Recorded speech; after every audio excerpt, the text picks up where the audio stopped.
So it's basically market research is simply knowing as much as possible about your potential customer and your competition. Those are the conditions that make a market. This is going to seem intimidating to people, but don't be intimidated. There's a percentage of us who just anything with numbers, research, data is anti-art. Numbers will do the thing for you that is the hardest for an artist, which is depersonalize the decisions you make about your business. You will start making decisions based on what's going to work. When you're looking at numbers, it's not about you. I'ma get right in my bag. Why you gonna try to get mad? Everybody wanna keep up. Don't you know I move too fast? I'ma zip right past. Drip all on my swag. Hey everybody, welcome to the Wedding Film School Show. My name is Jared, and if this is your first time watching or listening to the Wedding Film School Show, you've reached the place where wedding film professionals learn about how to create an awesome wedding film business. As usual, I'm joined by my co-host, Mr. Jason McCutcheon. What's up, Jay? How was your day, buddy? My day's going well. My baby, new baby, as of 6 months, keeps me up every single night because every single You're night. in the worst age. Well, so it's really not that bad. She does like to sleep. It's just she will only sleep in our bed right now. She's in that stage, which I know you hate. So Yeah, that's your fault. She kicks me in my back. And It's your wife's fault. Blame her. Yep. Well, we put her to sleep in the crib, and then somehow, whether it's me sleepwalking or Sammy, going to get her, somehow she ends up between us, and that's the only way she'll sleep. So I'm sore, and so I'm extra slouchy today. I know that you'll enjoy editing this video for That's sure. great. That's great. We are continuing our conversation about your business plan sucks today. Yeah, it's all about getting you to be able to write a business plan, and it's like a very protracted. I realize you're like, why do we need 8 episodes about writing a business plan? I think because I think you do, but B, I think this isn't just about writing a business plan in the sense that I think they all stand on their own merit as sort of concepts that are important. Today we're going to be talking about market research and the need for market research in your business plan to be part of how you do it. But of course, even if you're like, screw it, these guys are idiots, I don't need a business plan, you still need to do market research.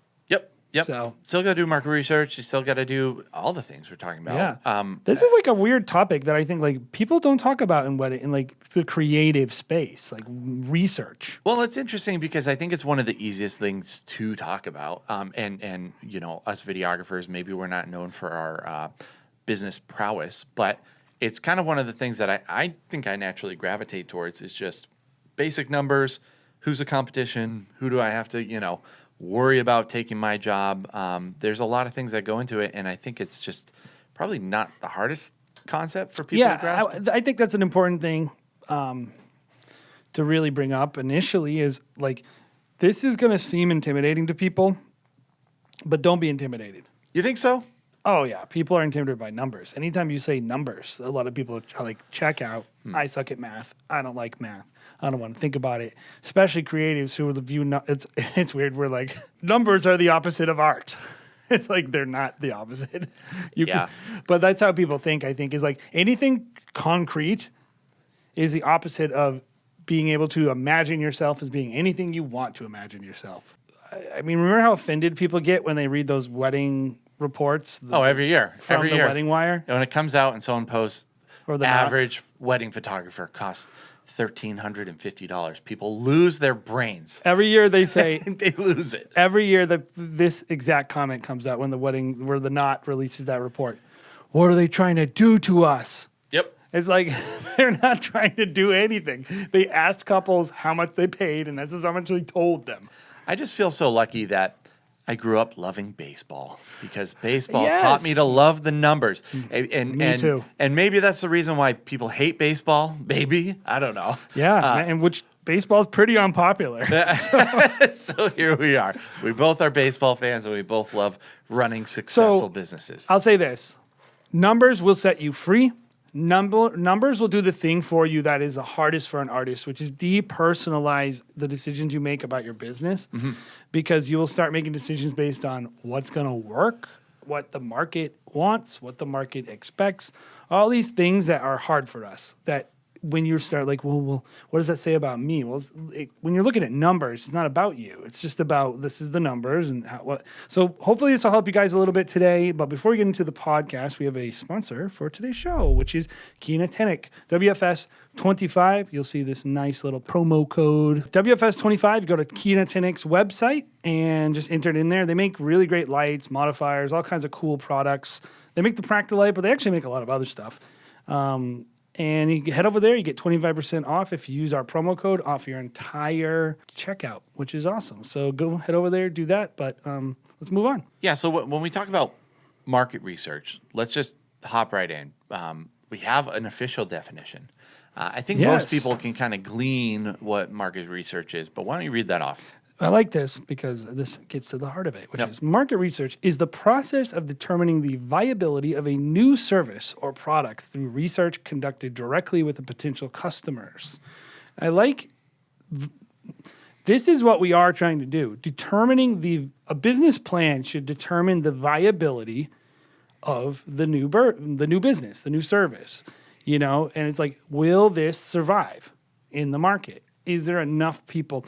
It's almost like this is the thing I think most people don't do. When I think about numbers, I always think of how many people can say no to me, not how many people need to say yes to me.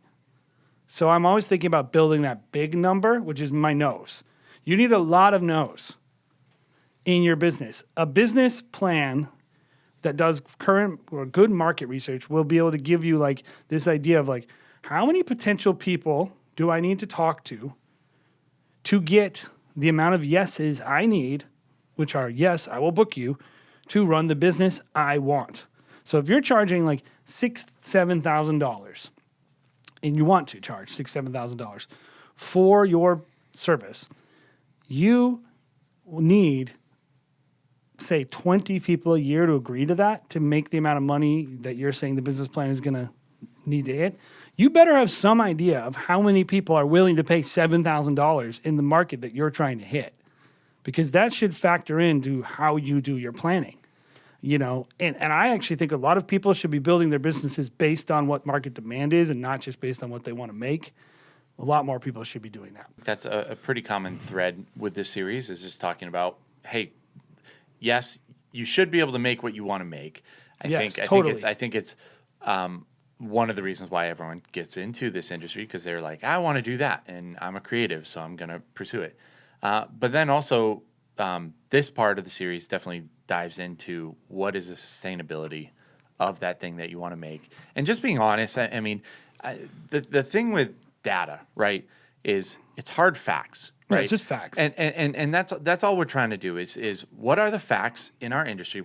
And there's not a lot of resources. And so I think part of this podcast today is to equip you, the business owner, with resources so that you can go home, you can decide if your business is viable, what you have to do to make your business more viable, use a couple hard facts and do some slicing in your business.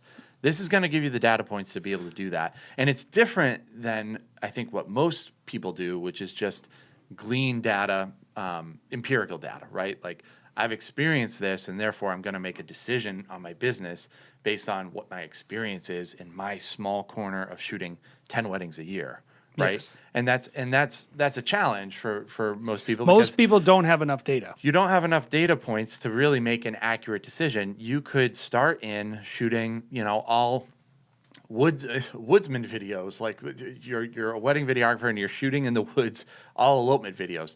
That's not a good data point for getting into the luxury market if you're trying to get or whatever it is. If you're just because you are in the 1% in elopement markets, if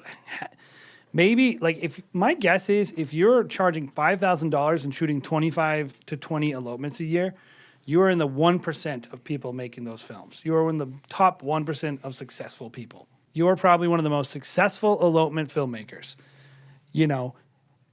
Especially if you are only shooting elopements. Yeah. Yeah. So what some people will do is they say, I am very anyone could have this. Mm-hmm. But the fact that you have it means that no one else can. Mm-hmm. Yeah. Because you're elite, you have a name, you have a brand, you have consistent clients coming to you, there's all these factors that determine. And so a lot of times I hear people giving me advice in an industry, and they're like, oh, you should charge this, or you should go for this market. And I'm like, the fact that you're telling us to do it and you're successful in it means that I can't, unless you get out of the way. Yep. If you stop shooting luxury weddings, then I can probably shoot some more. But like that's the thing, is there's not demand at the top of the market for more people shooting weddings at X price. Yeah. There probably isn't. That doesn't mean that we can't be a mover and shaker. So what we're not telling you to do today is look at these numbers and just build your whole business around it. Decide, there isn't enough people willing to pay $10,000, so I'm never going to do it. We want to charge $10,000 for our wedding films. Jared and I, we have a business model designed to try to charge $10,000. That's one of our business plans. It's a separate business plan. It's hard to do. It's a very challenging strategy. We're working on it. It's tough. You should try to do things that are hard, that inspire you. Yeah. You should. But we also have some business plans based on just what the data tells us. And I'm like, well, there's money here. We should try to make it. Yeah. Right? And so anyway, market research. A lot of people, too, I think when they first get into wedding videography, they're like, I want to find my niche client. You want to whittle down what your color specifically is. You want to whittle down what your edit's going to be like, and all these like creative aspects, right? And I would say that probably has less of an effect on who your ideal client is than actually whittling down and trying to figure out where your ideal client is in this space, financially, on this number space, right? Like how much can you actually charge to do the very specific thing that you want to do? And so I would say this is a pretty big component. If you want to be doing the kind of work that you want to be doing, market research is a huge component in figuring out, can you actually do it? If you're like me, you know that music can literally make or break a wedding film. And finding that perfect song can be a frustrating and time-consuming process. You need a song that drives your story forward, leaves space for your audio and images to breathe, builds up over time, and is just plain good. No Fear MusicBed has your back. I've literally been using MusicBed since they started in like 2011 or something, and they have been my go-to music licensing site ever since. I've used the other sites that you see floating around, but time and time again, I find myself coming back to MusicBed for the incredible quality of music across the board, their sheer volume of their library, and their killer customer support. And to make it even better, they offer an incredibly cost-effective monthly membership with unlimited song licenses for your wedding films. If you aren't already using MusicBed, you are seriously doing yourself a disservice, but you don't have to take my word for how awesome this company is. You can grab a free month-long membership by following the link in our description. So head on over, sign up for a free month, explore their library, and use them for your next wedding film. You'll be glad you did. So let's get into it, because we kind of been talking around it, but we just want to make the case. We want to make the case that you should care about this. And I will say this, I had one person, I remember the comment, most arrogant guys. I'm sorry if we come across arrogant, but we do want to give you guys just facts, telling you, hey, this is what Our one listener. Our one listener. Our one listener. You shouldn't listen to us because we are on the internet. You should listen to us because we have accomplished some level of success. The same reason you should be listening to anyone. We have a lot of data, 750 weddings. We have 165 weddings this year. So we're in the top 5% of our market from price standpoint. So I think, have we have a lot of data. That's all we're saying. We have a lot of information that we've used to kind of create some of these theories. We're not just coming at you because we read the Wedding Report or the Wedding Wire or the Knot.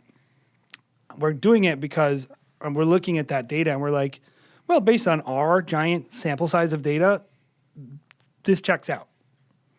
This information on these things, to me, it checks out. And we have a lot more information than most people, and it's across multiple markets, as opposed to someone who's only serving the luxury market or only serving we have a lot of weird experiences. So that's where we're coming from with all these ideas. Yeah. I mean, I look at these numbers and just the bigger sample size that you can get. It's the reason why pollsters, they need a very specific target number so that they can get the most accurate data out there. So just having more data points is kind of what we're talking about. Yep. And we have a lot. So it's basically market research is simply knowing as much as possible about your potential customer and your competition, right? You know, those are the conditions that make a market, which is like there's customers and there's competition. That is a market.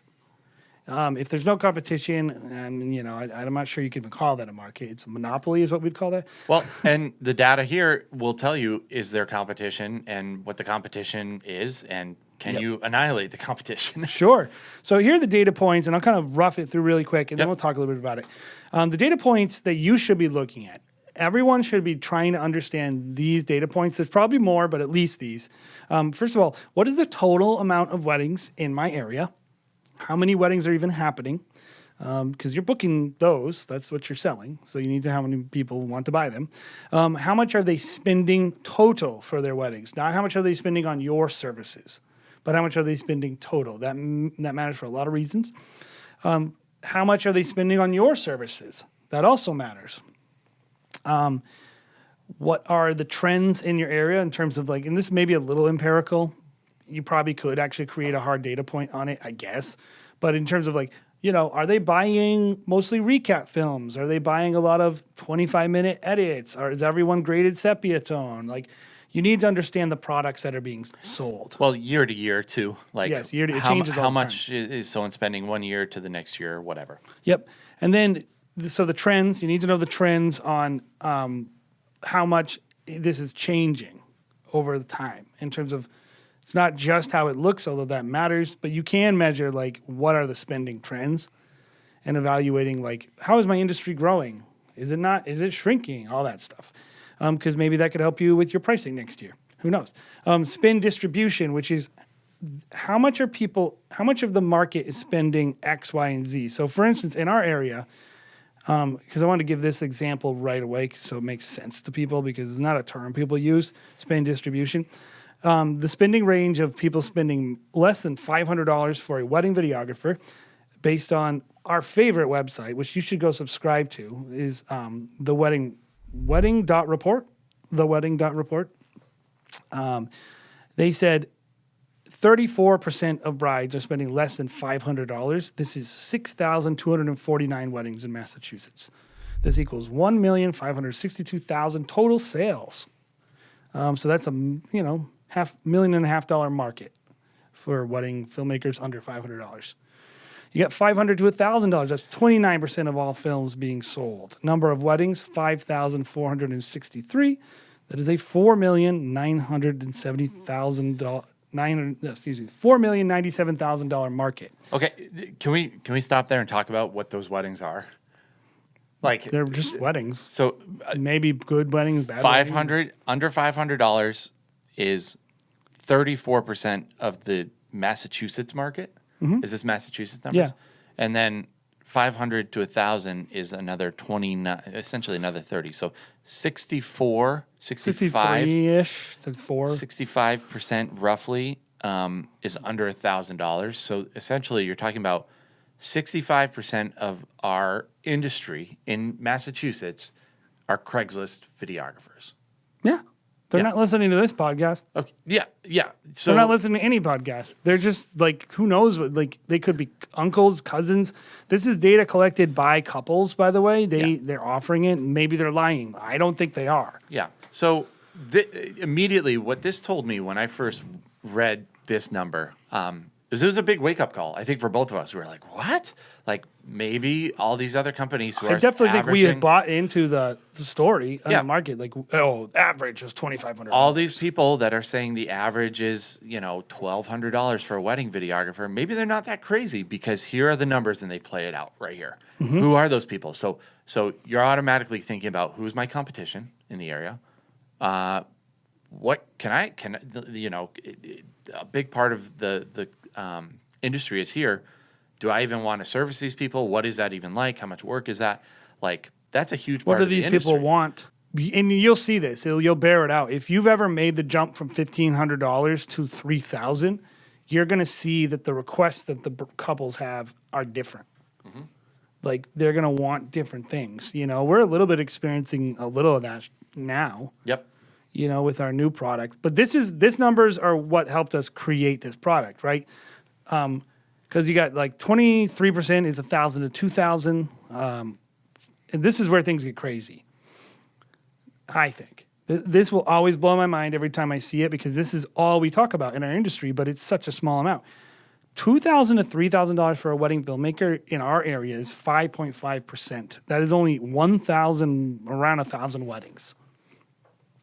3,000 plus, which is interesting to me. That's a little bigger actually. 3,000 plus is 6.9%. That's 1,200 weddings. So in our area, which is the Boston area, based on, of course, this data, this isn't conclusive, but it's pretty good data. In our area, there's something like, maybe if we're being generous, 4,000 weddings in that price range. If you were to take weddings that were missed and all these things, I think a lot of this data is measured based on just public records. People that go to the courthouse and say, I want to get married. But I'm sure they don't measure like the dollar amounts at that. Oh, sure. So the data is not conclusive. Yep. So let's imagine he double the numbers. I tend to think that the spend numbers, like the average spend numbers, there's enough data there to trust it. So when you're evaluating numbers, you don't need all the numbers to trust averages. If I have 50% of all the people who get married accounted for, I can assume that those averages will bear out. That it's not going to be like, if you took that other 50%, never mind, the average sale is $6,000. Yeah, no, sure. So, but that is only 4,000 weddings, being generous, that are over $2,000 for a wedding filmmaker. In our state. In our state. That, maybe you're listening to that, and your state might vary a lot on that. This is just Massachusetts. I look at that and I go, that's tiny. That is only 4,000 customers in the entire state. Can you imagine another business that could only have 4,000 potential customers and still exist? Yeah. Like, what if you only sold 4,000 sandwiches? Yeah. That's crazy. So, like, I bring all this up to say, this is what we call spend distribution. But B, if you're making it, if you're in that $2,500 range, don't let somebody tell you that you're not successful, because you're probably in the top 10% of everyone in your field in the entire state. That doesn't mean you shouldn't be doing more and growing, but it does mean like this is tough to get to the top. Yeah, the other thing that this tells me is there's a lot of people out there who are just doing this part-time, that are, not even trying to do a lot of weddings. They're just like, hey, my friend asked me to do this, kind of thing. There's a lot of that going on in our industry. And honestly, I think seeing data like this, it makes me go, I want to invest in the wedding film community, because there's a lot more full-time jobs that could be here. A lot more. I look at that number and I'm like, all these people should be paying more. Like, I think that is the future. Yeah, totally. So let's go back. So total amount of weddings. Why don't we look at that number? How do you, let's just kind of go, we're probably going to do it this way if you're listening. We're probably going to be thinking through our process a little bit out loud, and hopefully it's applicable to you. But I think it's important to see how do we do this. So we look at, in our mind, we service Massachusetts, Connecticut, Rhode Island, Vermont, and Maine. We don't really factor New York in, even though New York is technically someplace that we do a couple weddings every year. We wouldn't really consider New York our market. But when we do our data, we're looking at those locations and pretty much nowhere else. And so one of the things we look at on the wedding report, but there's maybe a few other, you can look at public records, all these, is how many total weddings are there? How many weddings were there in Massachusetts last year, Jared? Total number of weddings in Massachusetts, 2020. You want pandemic year? Sure, why not? We'll go to 2019, a more normal year. Yeah, so 2020 was 16,000, 2019 was 38,000. So 30, that's crazy. It was more than I thought, by the way. 16,000 weddings? Yeah, that's more than I would have thought. The spending went down significantly. Yeah. Yeah, so this report, if you go to the wedding.report, you can get this data, and you should support them over there because what they're doing is incredibly challenging work and it's so valuable. Yeah. So why is knowing the total weddings so valuable to you? So, I mean, if you know the total amount of weddings, then you can know eventually how many weddings you can and should be doing, what the demand is, right? Like what is the actual demand at the end of the day? Market saturation is the term every other industry uses. We don't. But. Yep. I'll say this, we are in New England, so there's a lot of neighboring states. And what we did one year was when we were deciding where we wanted to spend our money marketing, we were like, okay, what are the wedding numbers in all of these states? And I would look around and I would be like, well, the numbers up in these states are high, higher than I might be maybe expected. But then when I looked at the not profile of who was in these areas, I was like, there's hardly anyone listed on there. What's going on? So Vermont specifically. Vermont has a lot of weddings. I think actually in doing research, they are a top 5% destination wedding market in the States. Yeah. So they had a lot of weddings. They probably don't want this to get out. Yeah. They had a lot of weddings, but the Knot had almost no one advertising. Yeah. And so, you hit them where they ain't. Yep. So more baseball. Seeing data like this, we decided, hey, this is where we should be investing. And I mean, now we shoot, I think this year, we have 20-ish weddings up in Vermont. Vermont is at least 2.5 hours away from us, or 2 hours to hit the border, maybe. Yeah. But it was an opportunity and we took it. So we used that. This is a perfect example of like, this was a market opportunity and we were like using research data to make more money. So yeah, and there's an empirical data, which is those wedding filmmakers, no offense if you're up doing that, in the Knot up in Vermont, didn't seem very good. Mm-hmm. And we thought we could... They had a different style. We'll just say that. Well, bad is the style, I would say. Well, not all of them, but some of them. There was not enough quality. Would you say that they didn't listen enough to the wedding film school show? Yeah, they didn't listen to the wedding... Yeah, we'll just... Yeah.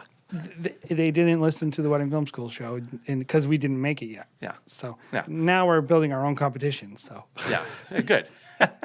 But no, like we looked and we're like, you use that feeler, the art side of you, which is like, hey, that doesn't feel as good. Like I feel like I'm doing something that's better.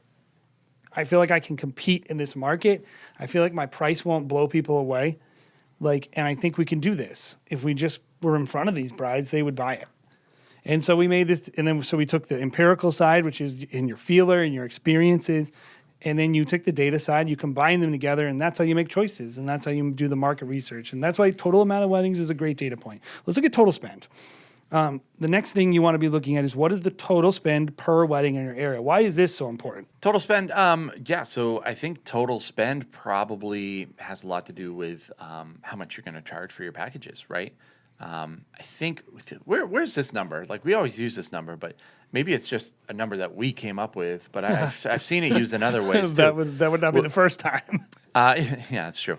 That typically we found that the average spend of one of our couples is about 5% of a couple's budget, overall budget. I've seen this data point a bunch of times. Yeah. It's 5% 5 there. to 7%. And then it's closer to like 10% for it's around 10 to 12 photography. So that's where we are. And so I think that helps us. We're actually a little higher.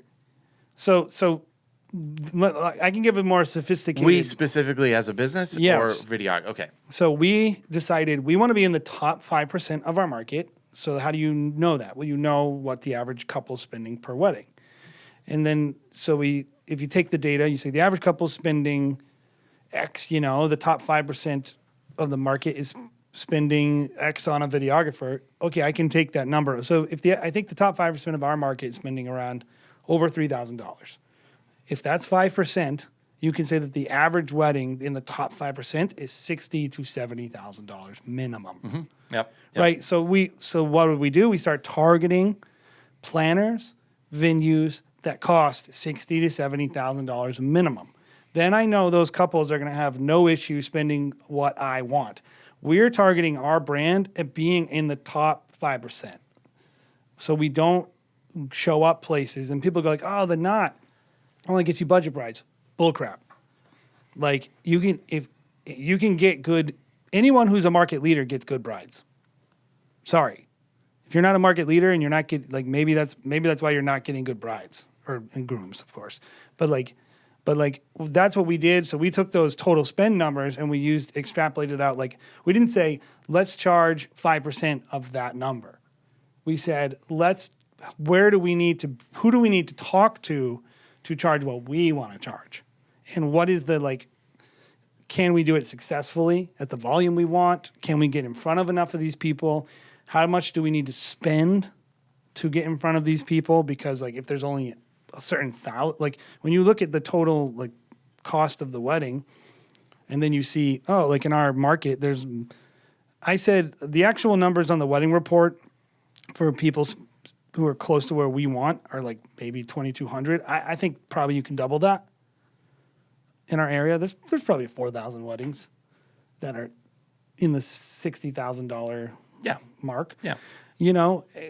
I look at that and go, okay, I got 4,000 opportunities in Massachusetts, and then of course in each state, they all have their own numbers to get these people, and we're closing. When you think of it that way, we're closing on a very small percentage of them. And then when we look at our numbers where we're closing on, I think 20% of the people who actually do a consult with us book. I haven't done that number. Or people that just reach out. Yeah, I haven't actually done that number this year, so I should do that. But regardless, at one point we were closing on 20-25% of our couples. Mm-hmm. You look at that and you're like, the problem is not anything about my website or about my product. I'm not even getting in front of enough couples. You know, that's how we look at it. So not to get too complex, but total spend really matters because it will determine how you set your pricing, and it will help you understand how aggressive do I need to be in my marketing to even get the couples who can afford what I want to charge.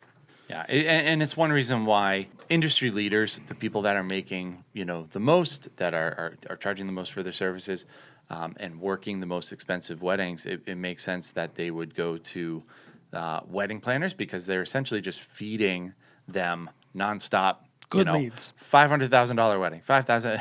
It's just one after the other, because you're not going to get that type of person on the Knot or Wedding Wire or whatever. No, because they're not going to do their own work. No. So yeah, I guess total spend, it affects the average spend on videography. Yes.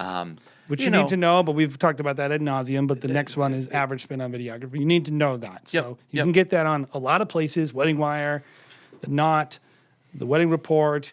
You can even take your own numbers and average them out.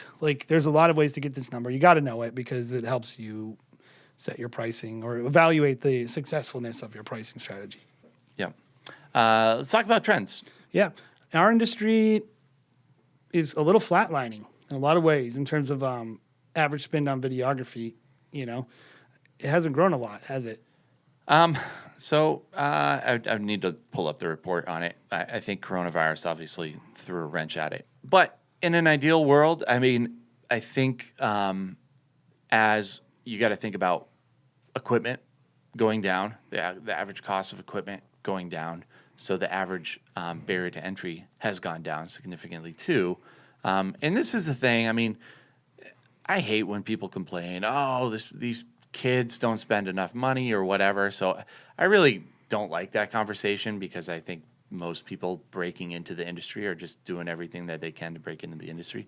And honestly, my empirical, feelers feel the opposite of what I think something like the Wedding Report would even project for wedding videography, because they don't know what the future of technology is going to be. They're not going to know. They don't know what brides are going to want. Well, and I'm only looking at the past. The trends of I think there was a big jump a couple of years ago, and it's pretty much been steady. Yeah. In terms of. I would need to pull up the data and what I'll tell you is this: you need to understand it, because if you're looking at the data jumping, say your market is the prices are going up 5% every year, that just means they will be able to afford a 5% price jump by you. Mm-hmm.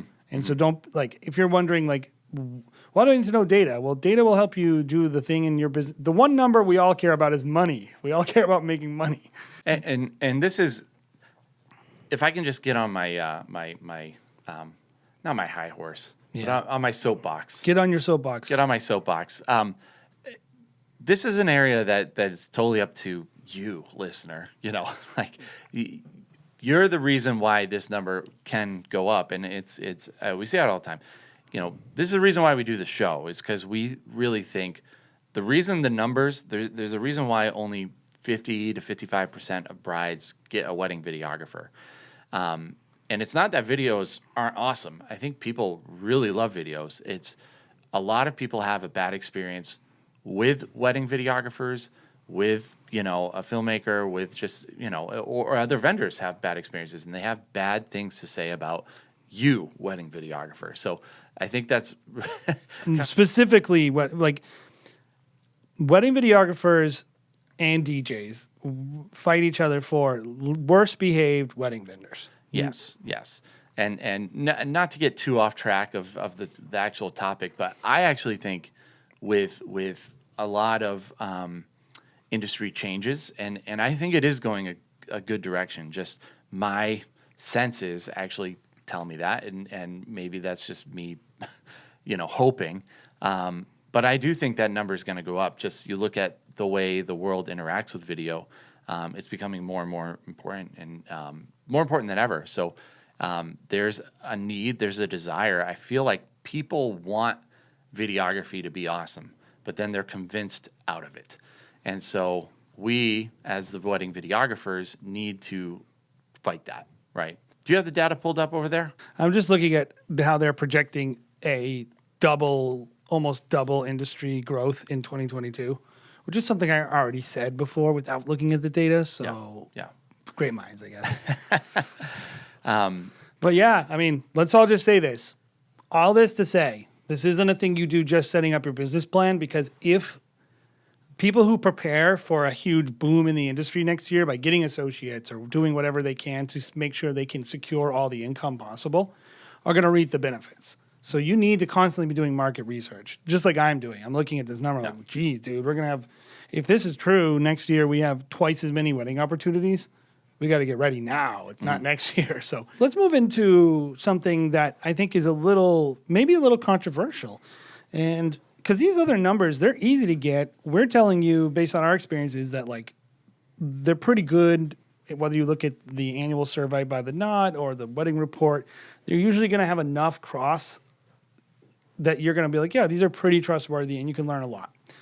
This next thing, there's some data involved, but there's also a lot of just like using your feelers and your empirical data, which is you got to know who the market leaders in your area are that you're competing with for these small pile of couples that are getting married.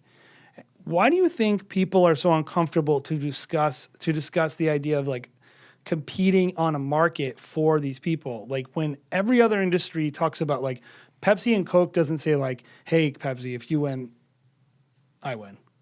No, they go like, I want people to drink Pepsi, not Coke. Yeah.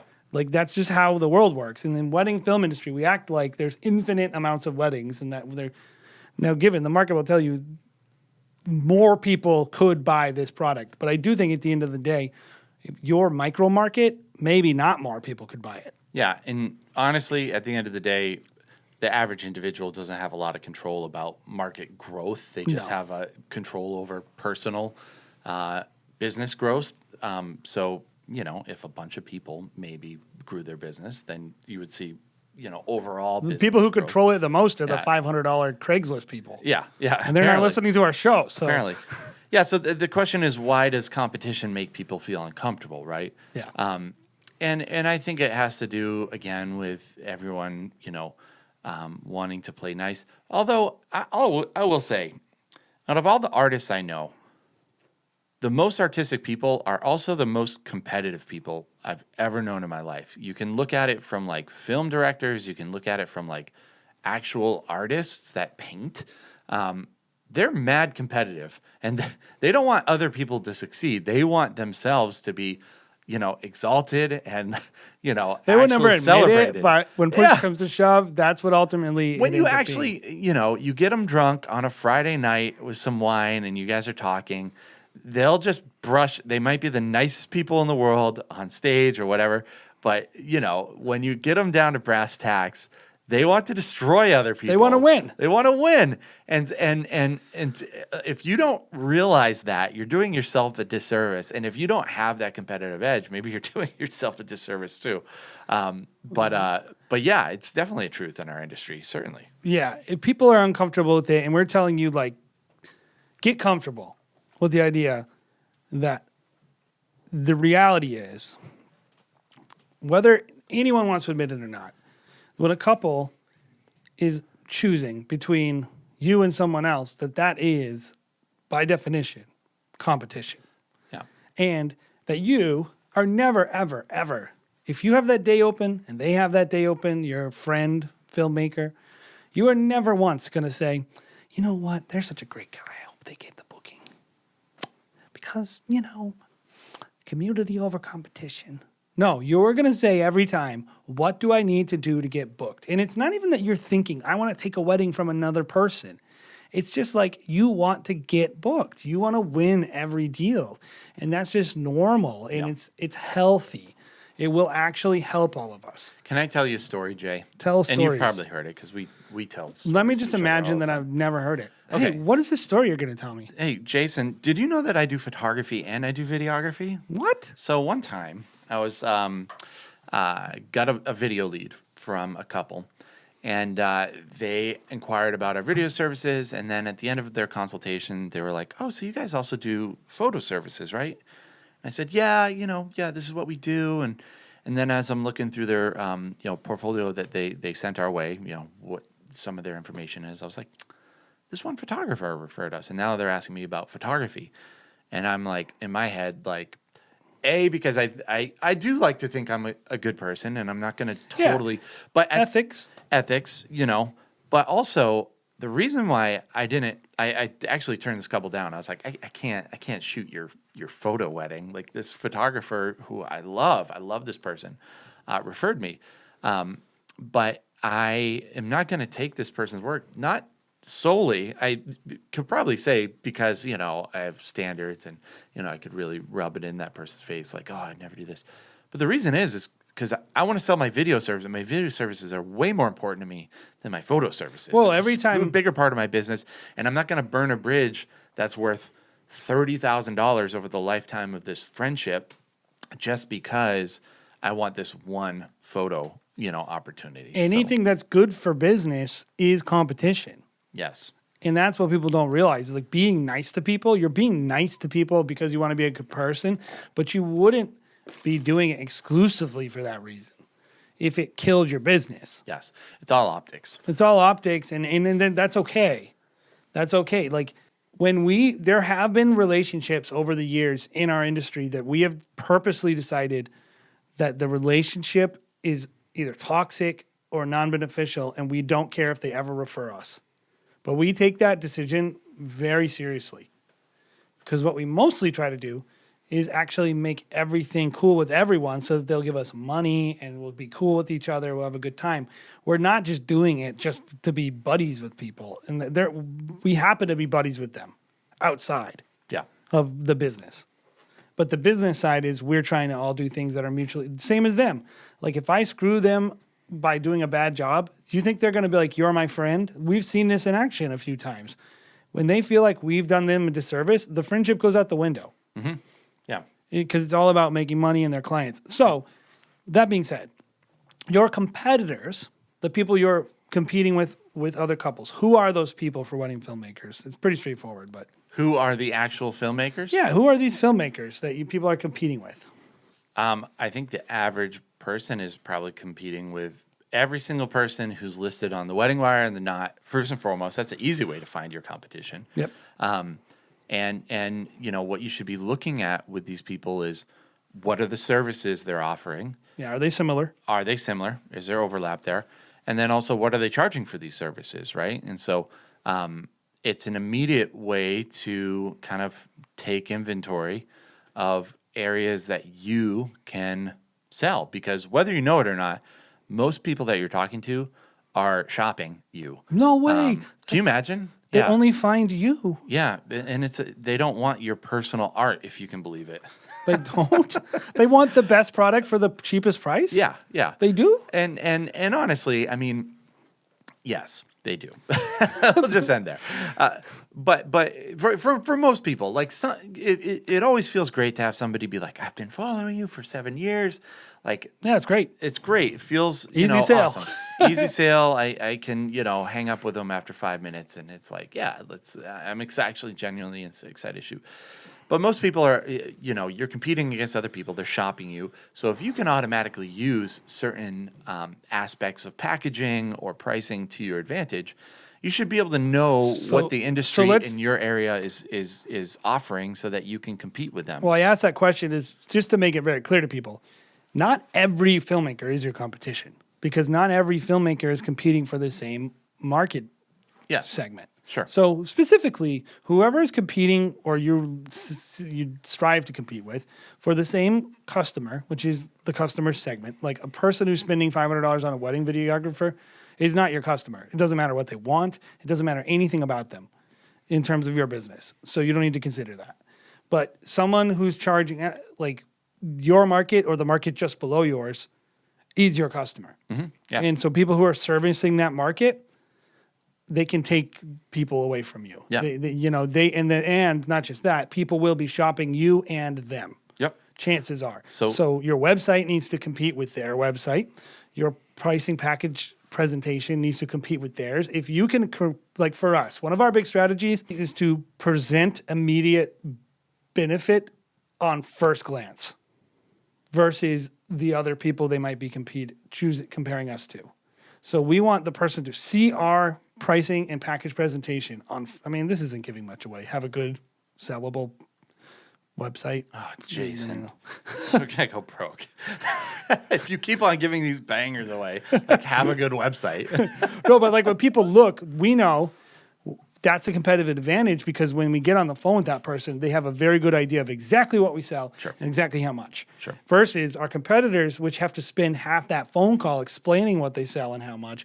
We spend that same amount of time relating with them. Yes. And being chill. So it's like, that's based on the market. I totally agree. And I was going back to you made a good point about who are your competitors that are more expensive than you and less expensive than you, and kind of thinking about ways you can interact with that kind of competition. Who's chasing you? Who are you chasing? Yeah, hierarchy. And when you're looking at someone above you, you're looking at, hey, am I a similar quality as them, right?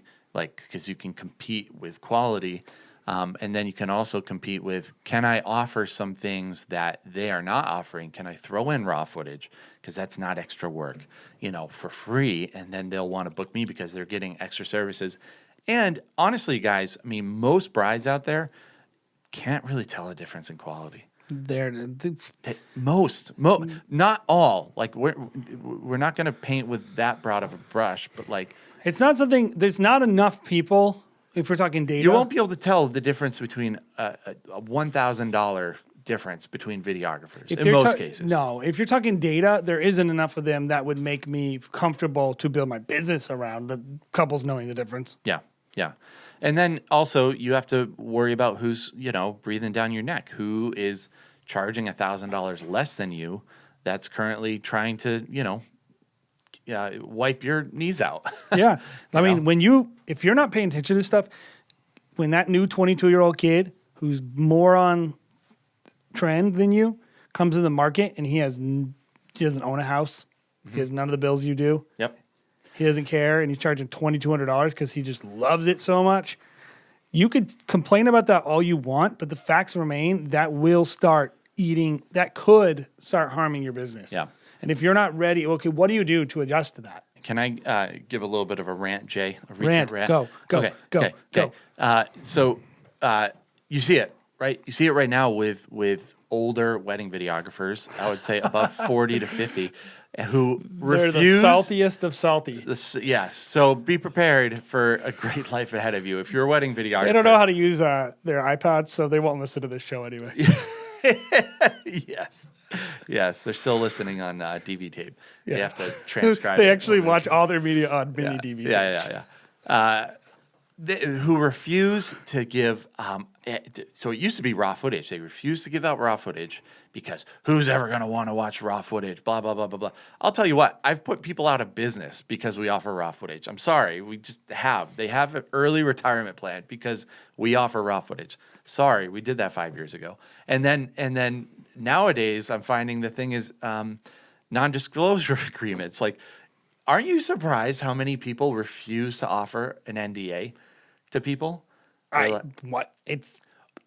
thought that was just the standard. So if they're just People like, don't want to do that? no. They think that you should give that away for free. That you should be able to just give away your promo for free. They're doing that for free? Yeah. The people that are like, don't charge people for not, for giving them an NDA, don't charge But them. it costs you something. Exactly. Anything, this is business 101. Anything that costs you something should cost the customer something, and they should be willing to pay for it. And if they're not your customer. And I could I'm not saying you wouldn't give one away, by the way, if you were like, yes. there's always an exception to every rule when it comes to when you're in the heat of battle. Yeah. But in general, And if the industry standard was to give that away for free, and maybe I'm wrong here, but like there are a lot of wedding videographers that maybe could use that against you. They could. I think anyone who's working with someone who's asking for an NDA has money. So Yes, I agree. I'm not ready to. normal give that folks away yet. aren't asking for NDAs. Yeah, but it's funny the things that as you come from a different age, and it's something I'm always thinking about because I'm 33, and that's probably old in like wedding videographer world. But like, what are the things that people below me that are charging less than me that 5 years from now, if they're still in the industry, How are they ahead of the curve? How are they ahead of the curve? What are they doing that I'm not doing? Exactly. It's important. So, very important. And this is all, again, this is empirical data. Like you're not going to find a spreadsheet on like wedding videography trends of 2021. Well, so let's talk whatever. about that But really quick. How do you research your competitors?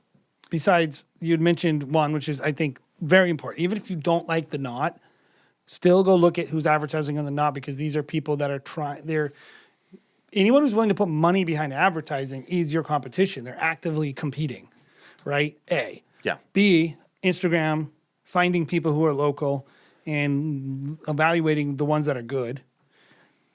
The trifecta, by the way, is if you can find them on Instagram and on paid advertising platforms, then they're really coming for you. Yep. Right. Also, another place is vendor lists at venues. Like if they are in your backyard, actually working the venues that you want to be working or the venues that you used to be working at, that's something to keep an eye on. But I would look at my planner friends, and if they use any of my planner friends, I love you. But if you use anyone but me, I'm gonna start talking to you. Like I'm gonna try to figure out what went wrong there. Let's make this. Yes. Let's make nice. But I would say like looking at that and saying, even if they're not your planner people yet, who are the planners you want to work with? Who are charging what you had already determined the amount of money you need to make what you want to charge? They're working $80,000 plus weddings. Who are they working with now? Yeah. Even if they're way outside your price range or way below your price range, they are your competitors because they're working the weddings that you want to work. Yep. So I would say you need to know this stuff. You need to know this stuff. Yeah, it's important. I think just it's kind of 101. I think when we first started, we were, we actually looked around and we were like, people aren't doing what we want to do. This was back in the day when people were still carrying like DV cams and like that was the industry standard. And the industry standard is always changing. So just keeping your fingers on the pulse, figuring out what's working for certain people, Yep. but also where there's holes, right? And all this information is going to help you determine. Yeah, those and things. these people can still be your friends in real life, by the way. We're just talking sales. Sure. Competing, in the heat of battle, but like On the field. yeah, on the field. Leave it on the field. But like ultimately at the end of the day, these are your peers. These are the people like you can also get referrals from these people. So you want to be ethical. You want to be respectful and treat people the right way because you never want to make enemies in an industry as small as the wedding industry. Yeah. I'll be honest. I mean, I went on Alex's website recently because I was like going to show someone like, oh, look at like your work, is like mini Alex. And I was looking at Alex's work. I was like, Alex was in Boston. I was like, I love Alex Douglas, but I was like, why didn't they hire me? Why did they hire Always. Alex Douglas? And I know why they didn't hire me. It's because I'm nowhere near the talent of Alex Douglas. We don't have the connections. There's a lot of reasons. Yeah, but that's I think where your heart's got to be, and I think it just when you're thinking about these things, it just makes you self-aware, Yes. right? It just makes you aware of like who you are, where your place is, and what the opportunities are. Well, at the end of the day, what we're talking about is building a business plan, which you should go back and listen to our other episodes. We also have a couple downloadables that will help you. One of them is about crafting your business model. One of them is about assessing your resources. We're going to be doing another one with this about basically a little spreadsheet for you to fill in some of these, basically a market research spreadsheet. And More homework. Hopefully this has been Congratulations. helpful to you guys, by the way. If you've downloaded this stuff, thank you. Even though it's free and we don't get anything for it. But I am just feel grateful that people are willing to like spend more time with us. Well, Like, it's an honor. The feedback that we've been getting, it seems to be helpful, and that's awesome. Like that's the point. Is like we really want to see wedding filmmakers have strong businesses because if you have a strong business, then our industry is strong, and the stronger our industry is, The floor has to go up before the ceiling can go up. Yep. The ceiling is always going to have its own little weird ecosphere that has nothing to do with you. But most of us are in the middle or top middle. Yep. And so in order, if there was like almost no filmmakers charging $500 and there were all those people were actually charging $1,500, definitely you could charge more. yeah. And So- it's just a great living. Like it's a great lifestyle. I tell people all the time, we have the best job in the world. So- Like shooting weddings, going It's a great hanging out party, with man. new people, and just partying with people, and just going to see beautiful things and beautiful places, and just hanging out with fun, cool people in the wedding industry. It's such a cool industry, and so more Get of to you should- shoot video for a living. Like so many people who love making video and shooting photos can barely make a living. are And, working like, at a freaking call center. yeah, and it's like they're good and they're talented, and we get to do this. So like we just want more people to get to do it. So Yep. so how do you do market research? Well, we have a couple pointers to end it out that I think really matter. Which is first, I think you want to invest in the data. Which again, we're not getting any referral money or anything. We didn't even tell him we were doing this. He gets But- mad when we use his data. He might, yeah. But we're trying to sell it. So if he listens, which, he should, he would know that. Yeah. So, like, we really believe, go give this gentleman his $250 or his team, whoever it is now, and sign up for a wedding report. This should be a cost of doing business for your business, at least. Yeah, I really think it should be. I don't think there's a reason not to do it. Yeah, it's very specific. It allows you to go essentially do a deep dive in your city, in your metropolitan area, in your state, in your region. I think it's in your region. You can do, Region? it's crazy. Yeah, and then you can also see how much dressmakers are making, like the average caterer. You can see where the distribution, all the monies are. It's fascinating if you just enjoy numbers a little bit, which I know some of you are out there. You enjoy your numbers. Some of you too might actually end up looking at something like this and going like, wow, I'm doing a really good job. Yeah. Like, I think that's important to know that, like, I agree. you are successful and have numbers that back it up. Yep. So like Jason said, invest in the data. I just re-upped our membership because apparently it expired. Man, he should have just auto-renewed us because Yeah. we will pay for this all day long. Yeah, we love it. And yeah, it's like I think it was like $217 or something like that. So Yep. not even $250. The next thing I'd say is check out the annual reports from the wedding publications about couples, most notably the knot. Be aware of that.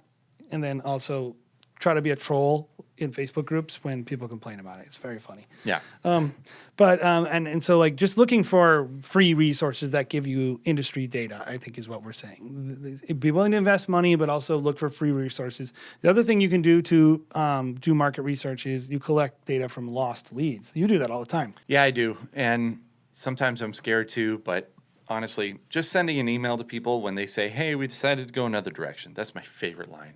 We decided to go another direction, which pretty much means we didn't like you as much as we like someone else. That's hard. That's a hard hit. I see people all the time on Facebook groups being like, what do I say to a person like that? And I'm like, ask them why they went somewhere else. That's not being rude. That's just being inquisitive and being a good business you could say owner. it like this, like, oh, great. So you wasted my time. At least I can get something out of this. Yeah. Yeah, like what does it matter? And Who honestly, cares? guys, I've done this a million times. I send it to them. I say, oh yeah, we'd love to. We're always trying to get better here at Stop Go Love. We'd love to know what made you go another direction, to just help us be a better business and better business owners. And those same people that they maybe decided to go another direction or not hire a videographer, go lower, spend less money. They'll refer us sometimes, even after the fact. I ask them like, hey, what actually made you make that decision? So Price it's is not something, rude. price is not, despite what people would tell you, when you're asking people something, price is not something that you can usually do much about in the sales process. Like, as you can maybe get a person to spend more money. I've heard these fantasy stories about all these people upselling someone. Oh, they came in and said they want to spend $2,000, but then they ended up spending $12,000. Okay, great. You're one of two people that has been able to do that.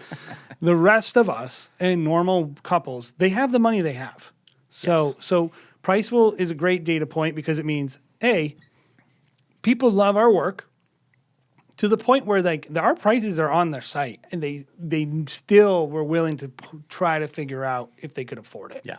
Or price specifically, like the bride might be willing to bend, but then when she takes it back to the groom or her bride Or her mom or her mom or whoever's her paying dad, the bill. whoever's paying, they'll be like, well, would you rather us give you $5,000 towards that, or would you rather have a new car?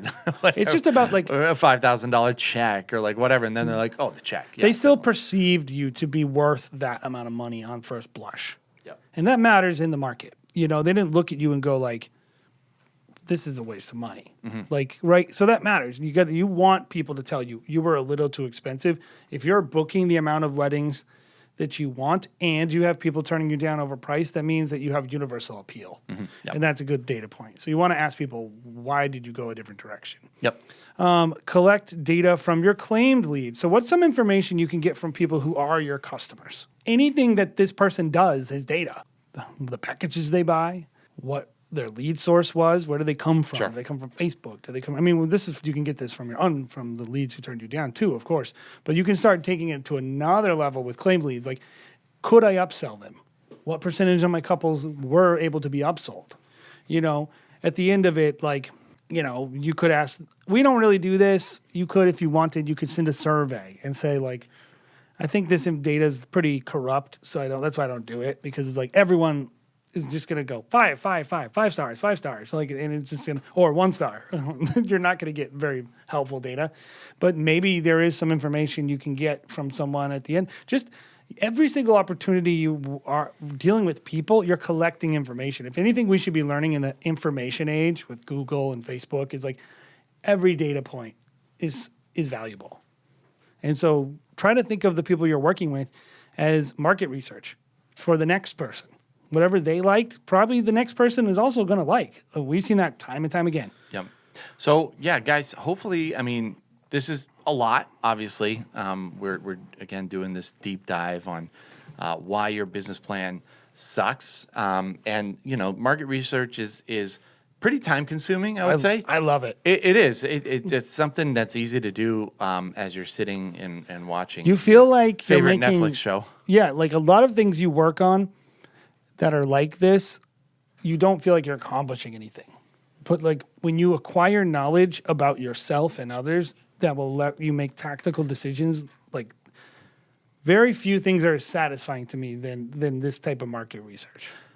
Well, yeah, me too, because it just makes you feel like, okay, and you mentioned it earlier in the show, it makes you feel like your steps are covered, right? Like I'm on the right track. You're on the right track. Or I'm on the. I guess we haven't really been on the wrong track too much. We've been lucky that we've happened to have instincts and fallen into it. But like, I mean, a lot of this information, probably factored into kind of our decision making with coronavirus. Like this type of data collection, this type of just logging information on our side, and actually collecting how big own our data. staff is this year to handle 170 weddings is a direct result of this type of data collection. And so yeah, it's obviously important. Obviously, as you grow, it probably becomes more important. But all of these are just good habits to get into, guys, especially if you are deciding to grow your business and scale and bring on some people to help you out and make more money. These kind of basics are going to help you. At the end of the day, they're going to help you grow your business and be a better business owner. And the other side of it is if you go, hey, I want to be a luxury wedding filmmaker, you need a business that's designed at claiming that 1%. Even less. Yeah, even less. So that means like every one of us, no matter what you're trying to do, you could take the data and say, oh, look at how many weddings there are that are charging $2,000. I'm going to start a giant company. Or you could say, look how small the amount of weddings are that I want to be shooting. I need to do some stuff differently to get that client. Either way, we're all talking about some people get lucky and they just are that good. I believe you can learn how to work numbers if you have the talent, that these numbers will help you get in front of people sooner and supercharge and you can, it's like a cheat code. Yeah, I agree. And all of these different points, again, we're on part 3 of 8. All of these points the goal of all of them is to get you there faster. If you're able to determine these things, you're able to make better decisions to get yourself in front of the people, like Jay mentioned. So, anyways, guys, thank you for watching this show and just checking in with the Wedding Film School show.